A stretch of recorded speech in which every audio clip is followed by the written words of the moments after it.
తెలుగు రాష్ట్రాల్లో వరుసగా భూ ప్రకంపనలు చోటు చేసుకుంటున్నాయి. దానికి గల కారణం ఏంటనే విషయాల గురించి ఇప్పుడు మనతో పాటు ఎన్‌జీఆర్‌ఐ చీఫ్ సైంటిస్ట్ పూర్ణచంద్రరావు గారు మనతో ఉన్నారు. ఆయనతో మాట్లాడి మరిన్ని వివరాలు తెలుసుకుందాం. నమస్తే సార్. అంటే ఇప్పుడు వరుసగా తెలుగు రాష్ట్రాల్లో భూ ప్రకంపనలు చోటు చేసుకుంటూ ఉన్నాయి. అసలు ఎందుకంటారు? ఎలా? ఎందుకు ఎక్కువగా వస్తూ ఉంటాయి? సో, మామూలుగా భూకంపాలు రావడానికి గల కారణం ఏంటంటే, ప్లేట్ కదలికల వల్ల. అంటే ఇప్పుడు భారత ప్లేట్ ఉంది, యురేషియా ప్లేట్, ఆఫ్రికా ప్లేట్ ఈ విధంగా అర్త్ సర్ఫేస్ మీద చాలా ప్లేట్స్ ఉన్నాయన్నమాట. ఇవి కదులుతూ ఉంటాయి. అవి ఢీకొనడం వల్ల ఈ ప్లేట్ల సరిహద్దుల్లో భూకంపాలొస్తాయి. అయితే మన భారత ప్లేట్‌కి సరిహద్దు అనేది మన హిమాలయ పర్వతాలు.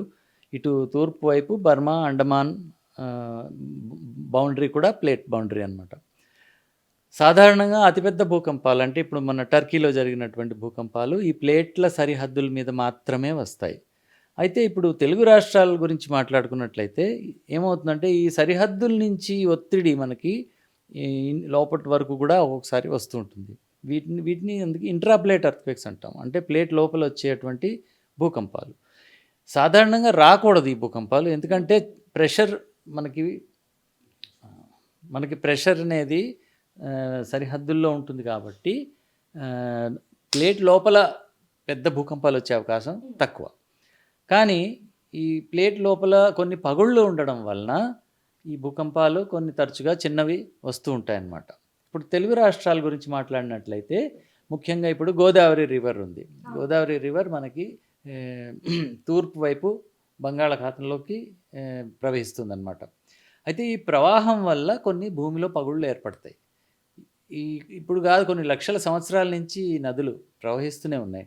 సో, ఈ పగుళ్ళు ఏవైతే ఏర్పడి ఉన్నాయో, ఈ ప్లేట్ టెక్టానిక్స్ యొక్క ఒత్తిడి వల్ల ఈ పగుళ్ళ దగ్గర కొన్ని అడ్జస్ట్‌మెంట్స్ జరుగుతుంటాయన్నమాట.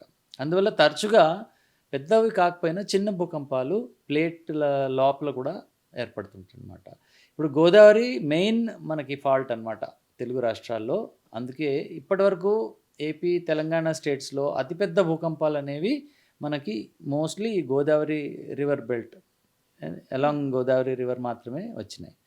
అలాగే మీరు ఇప్పుడు కొంచెం దక్షిణ వైపుకొస్తే ఈ ప్రకాశం జిల్లా ఏదైతే ఉందో ఇందులో కూడా కొన్ని టెక్టానిక్ ఫీచర్స్ ఉన్నాయి. ఫర్ ఎగ్జాంపుల్ మనకి ఈస్టర్న్ ఘాట్స్ ఏదైతే ఉందో అది ప్రకాశం జిల్లా ప్రాంతంలో ఒక మలుపు ఉందన్నమాట. దానికి ఒక విచిత్రమైన మలుపు వస్తుందన్నమాట. అది కాకుండా ఒక గుండ్లకమ్మ రివర్ అనేది అదే ప్రాంతంలోంచి ప్రవహిస్తూ ఉంటుంది. కింద వైపుకెళ్తే ఇంకా మూసీ రివర్ ఒకటొస్తుంది.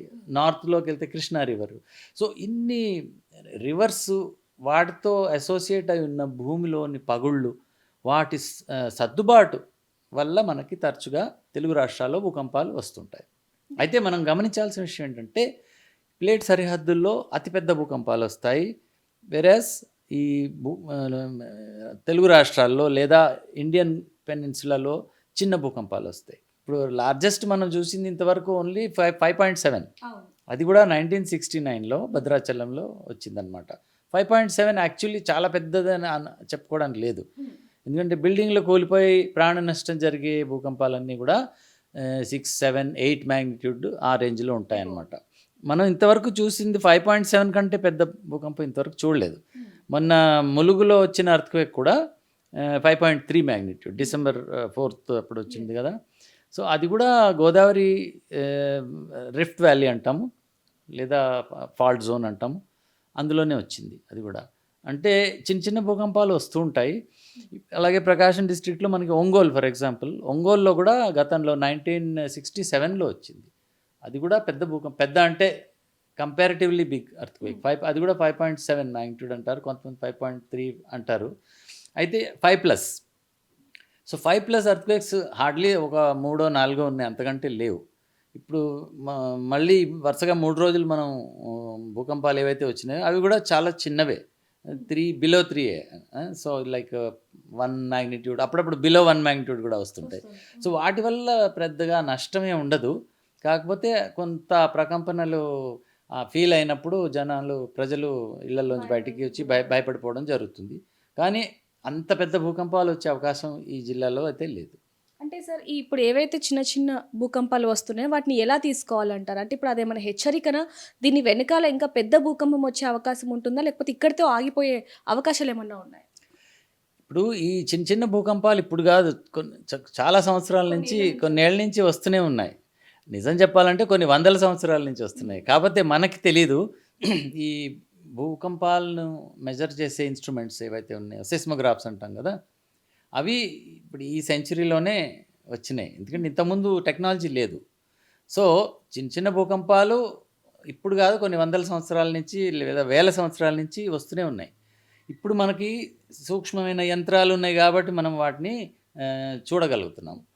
సో ఈ ఇటు చిన్న చిన్న భూకంపాలు గతంలో వచ్చినాయి, ఫ్యూచర్లో కూడా వస్తాయి. అయితే ఇప్పుడు మీరు అడిగిన ప్రశ్నకు సమాధానం అంటే ఇది ఒక సంకేతమా, పెద్ద భూకంపం వస్తుందా అని మీరు అడుగుతున్నారు. అంటే ఇప్పుడు అవి ఎక్కువగా చోటు చేసుకుంటున్నాయి కాబట్టి ప్రజల్లో కూడా ఆ భయం అనేది ఎక్కువగా కనిపిస్తుంది. ఇప్పుడు ఇంతకంటే పెద్ద భూకంపం రావచ్చును. ఎందుకంటే ఇప్పుడు పెద్ద భూకంపం వచ్చే ముందు చిన్న భూకంపాలు కొద్ది రోజుల పాటు వస్తాయి. వీటిని మేము 4 షాక్స్ అంటాం. 4 షాక్స్ వచ్చి తర్వాత ఒక పెద్ద భూకంపం రావచ్చు, అవకాశం ఉంది. అలాగే పెద్ద భూకంపం వచ్చిన తర్వాత కొద్ది రోజుల పాటు వచ్చే వాటిని ఆఫ్టర్ షాక్స్ అంటాం. సో ఇది ఒక ప్యాటర్న్ అనమాట. 4 shock, main shock, after shock అలా వస్తుంటాయి. అయితే ఇలా చిన్న భూకంపాలు వచ్చిన ప్రతిసారి పెద్ద భూకంపం రావాలని లేదు. That is first point. రెండోది, ఒకవేళ వచ్చినా కూడా అది అతిపెద్ద భూకంపం వచ్చే అవకాశం అయితే లేదు. ఎందుకంటే ముఖ్యంగా గోదావరి బెల్ట్ కానివ్వండి, ఈ ప్రకాశం జిల్లా ఒంగోలు ఏరియా కానివ్వండి, మనం we don't expect very big earthquake, very large earthquake అయితే we don't expect. Just like నేను గత 100 ఏళ్లలో మనం చూసినా కూడా 5+ కంటే మనం ఎక్కువ ఎర్త్క్వేక్ ఎప్పుడు ఇక్కడ రావడం చూడలేదు మనం. So we don't expect a very big earthquake. అంటే బిల్డింగ్లు కూలిపోయి ప్రాణ నష్టం కలిగే అంత పెద్ద భూకంపాలు వచ్చే అవకాశం చాలా తక్కువ. అందుకే ఈ జోన్ కూడా చూడండి మీరు, సైస్మిక్ జోనేషన్ మ్యాప్ ఆఫ్ ఇండియా అని ఉంది కదా, అందులో జోన్ 2, 3, 4, 5 4 జోన్లు ఉన్నాయి. మనకి తెలుగు రాష్ట్రాలు ఓన్లీ జోన్ 2 and 3లో వస్తాయి. వేరేస్ మీరు ఇప్పుడు నార్త్ వైపుకి వెళ్తే, ఇప్పుడు ఈ హిమాలయ పర్వతాల దగ్గరలో ఉన్న సిటీలన్నీ కూడా మీకు ఐదర్ జోన్ 4 కానీ జోన్ 5 కానీ. అంటే ఏంటంటే ఈవెన్ 8 మ్యాగ్నిట్యూడ్ రావచ్చు అక్కడ. 8 అంటే 8+ కూడా వచ్చినాయి గతంలో. అంటే టర్కీలో వచ్చిన దానికంటే కూడా ఎక్కువ తీవ్రత గల భూకంపాలు మనకి హిమాలయ పర్వతాల్లో రావచ్చు.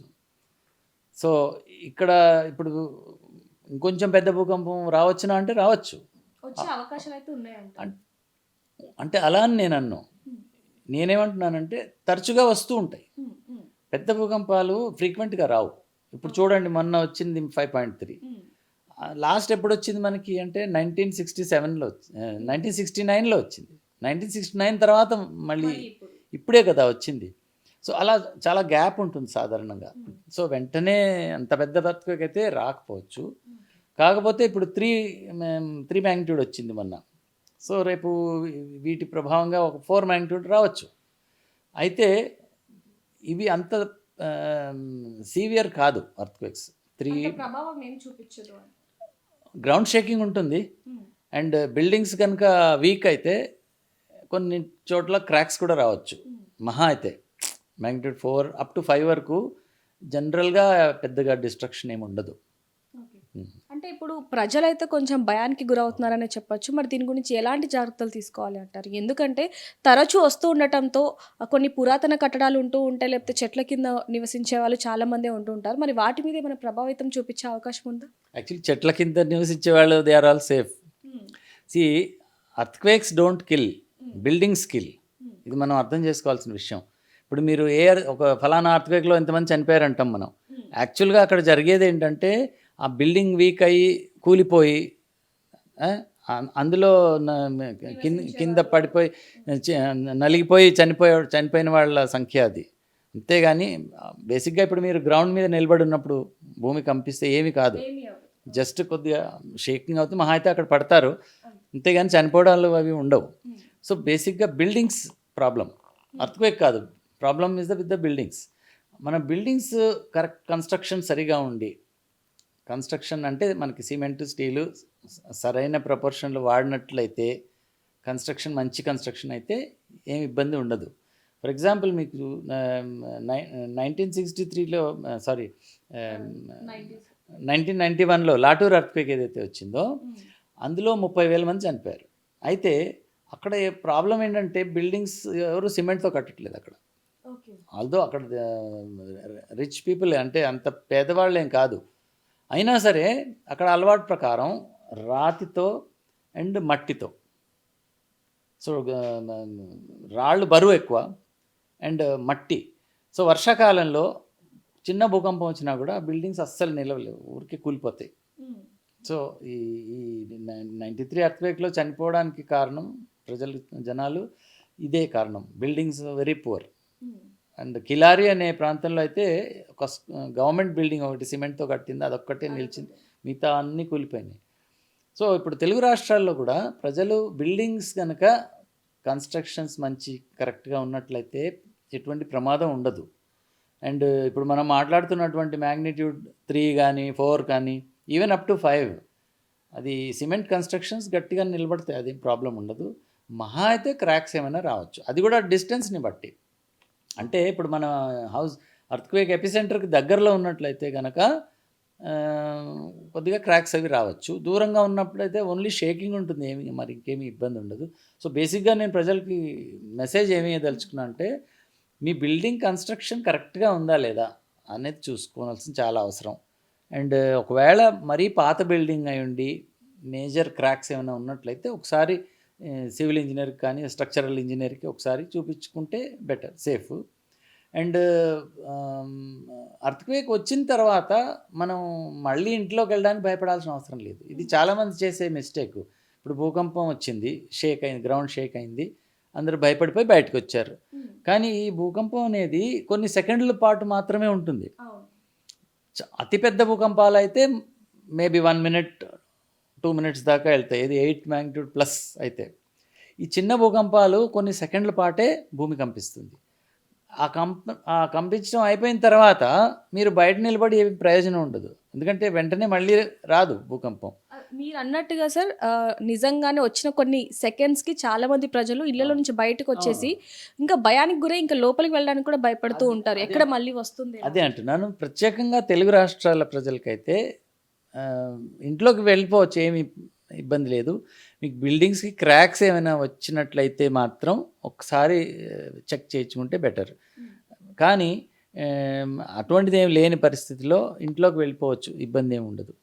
అంటే భయపడాల్సింది మాత్రం ఏమీ లేదంట. భయపడాల్సింది ఏం లేదు. అచ్చా, ఇంకొక విషయం ఏంటంటే ఇప్పుడు భూమి కంపిస్తున్నప్పుడు మనం మన రూమ్లో ఏదైనా షెల్ఫ్స్ పైన ఏదైనా సామాన్లు ఏమైనా ఉండి అవి మన మీద నెత్తి మీద పడే అవకాశాలు ఉంటాయి. సో అటువంటివి ఏమి జరగకుండా చూసుకోవాలి. ఫర్ ఎగ్జాంపుల్ భూమి షేక్ అవుతున్నప్పుడు మన తలను ప్రొటెక్ట్ చేసుకోవాలి, మోస్ట్ ఇంపార్టెంట్. సో తలని ప్రొటెక్ట్ చేసుకోవడం అంటే ఐదర్ ఏదైనా కవర్ ఉండాలి, లేదా ఇంకా బాగా పెద్ద భూకంపం వచ్చినప్పుడు అయితే టేబుల్ కిందకి వెళ్ళిపోమంటారు, ఎందుకంటే టేబుల్ ప్రొటెక్షన్ ఉంటుంది మనకి. టేబుల్ కింద అయితే ఒకవేళ వస్తువులు ఏమైనా పడ్డా కూడా మనకి మన మీద పడకుండా ఉంటాయన్న ఉద్దేశంతో చెప్తారు. సో బేసిక్గా ఏంటంటే వస్తువులు మన మీద పడకుండా చూసుకోవాలి. అండ్ మీరు కనుక ఇప్పుడు మల్టీ స్టోరీడ్లో అయితే నేను చెప్పను, కానీ ఇప్పుడు గ్రౌండ్ ఫ్లోర్ ఉన్నట్టయితే బయటికి వచ్చేయడం బెటర్. ఆ భూమి కంపిస్తున్న టైంలో లోపల ఉండకుండా బయటకు వస్తే సేఫ్, ఎందుకంటే బయట ఓపెన్ గ్రౌండ్లో ఎటువంటి ప్రమాదం ఉండదు. కానీ ఇళ్ళు మాత్రం కన్స్ట్రక్షన్ దయచేసి కరెక్ట్ గైడ్లైన్స్ ప్రకారం కన్స్ట్రక్ట్ చేసుకోవడం చాలా అవసరం. బాగా పాత పడిపోయిన బిల్డింగ్స్ అయితే ఒకసారి చెక్ చేయించుకోవడం మంచిది. అండ్ పర్టికులర్గా మేజర్ క్రాక్స్ ఉంటే, అదర్వైజ్ అవసరం లేదు. అండ్ తెలుగు రాష్ట్రాలు safe zone, actually zone 2 and 3. So అతిపెద్ద భూకంపాలు వచ్చే అవకాశం ఏమాత్రం లేదు. అండ్ ఇది ప్లేట్ బౌండరీ కాదు కాబట్టి చిన్న భూకంపాలే వస్తాయి. అంటే సార్ ఇప్పుడు ఒక్కసారి భూకంపం వచ్చాక ఏవైతే పురాతన కట్టడాలు ఉన్నాయో అవి ఒక్కసారిగా షేక్ అవుతూ ఉంటాయి, సో క్రాక్ వచ్చే అవకాశం ఏమన్నా ఉంటుందా? అదే కన్స్ట్రక్షన్ని బట్టి. ఇప్పుడు కన్స్ట్రక్షన్ సరిగా లేనట్లయితే చిన్న భూకంపానికి కూడా అది అంటే కొలాప్స్ అయిపోదు, కానీ వీకెన్ అయిపోవచ్చు. కానీ కరెక్ట్ అంటే ఒపీనియన్ తీసుకోమంటున్నాను, చెక్ చేయించుకోవడం అని కాదు. మీకు డౌట్గా ఉన్నట్టయితే ఒపీనియన్ ఎక్స్పర్ట్ ఒపీనియన్ తీసుకోవచ్చు. కానీ ఈ చిన్న భూకంపాలకి అటువంటిది కూడా ప్రమాదం ఏమి ఉండదు. నాకు తెలిసి ఇప్పుడు 3 magnitude 4 magnitude వరకు అంతా భయపడిపోయాల్సిన అవసరం ఏం లేదు. సో చూస్తున్నాం కదా, ఏవైతే ఇప్పుడు భూకంపాలు వస్తున్నాయో అవి తరచుగా వస్తూనే ఉంటాయి కాబట్టి దాని గురించి ఎవరు కూడా జనాలు భయపడాల్సిన, ఆందోళన పడాల్సిన అవసరం లేదు అంటూ కూడా సార్ చెప్పడం జరుగుతుంది. మరిన్ని వివరాల కోసం చూస్తున్నానండి ఆర్టీవీ. కెమెరామ్యాన్ శివతో రిపోర్టర్ దేవిక, హైదరాబాద్. మరిన్ని వీడియోస్ కోసం ఛానల్ ని సబ్స్క్రైబ్ చేయండి. లేటెస్ట్ అప్డేట్స్ కోసం వాట్సాప్ ఛానల్ ని ఫాలో అవ్వండి. ఆ లింక్ డిస్క్రిప్షన్ లో ఉంది.